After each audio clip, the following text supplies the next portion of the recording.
محبت کی ایک ایسی نشانی جسے دنیا حسین کہتی ہے مگر تاریخ کہتی ہے اس کے نیچے ایک راز دفن ہے۔ کیا تاج محل واقعی محبت کا شاہکار ہے یا صدیوں پرانی ایک پوشیدہ حقیقت؟ سن 1631 آگرہ کا شاہی محل۔ ایک دن محل کے صحن میں شور مچ گیا۔ ملکہ ممتاز محل کا انتقال ہو گیا تھا۔ وہ شاہ جہاں کی سب سے محبوب بیوی تھی اور ان کی موت کا غم شہنشاہ کے دل میں ایک ایسا زخم چھوڑ گیا جو کبھی بھر نہ سکا۔ روایت کہتی ہے کہ اسی لمحے شاہ جہاں نے ایک عہد کیا، میں ایک ایسی یادگار بناؤں گا جو وقت کی دھول میں کبھی گم نہ ہو۔ یوں تاج محل کی تعمیر شروع ہوئی۔ دنیا بھر سے سنگ تراش، خطاط اور معمار بلائے گئے۔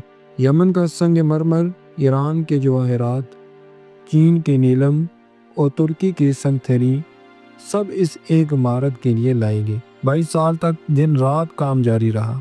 کہا جاتا ہے کہ 20,000 سے زیادہ کاریگر اس کام میں شامل تھے۔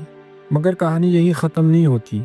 کچھ مورخین کا کہنا ہے کہ جس زمین پر تاج محل کھڑا ہے وہاں پہلے ایک شاندار ہندو مندر تھا جسے تیجو مالی کہا جاتا تھا۔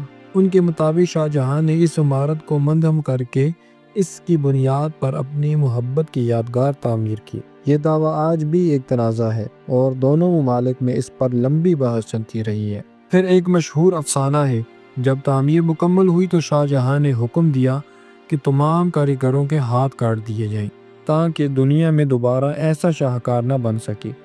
اگرچہ تاریخ اس بات کی تصدیق نہیں کرتی مگر یہ کہانی عوام میں اتنی مقبول ہے کہ اکثر لوگ اسے سچ مان لیتے ہیں۔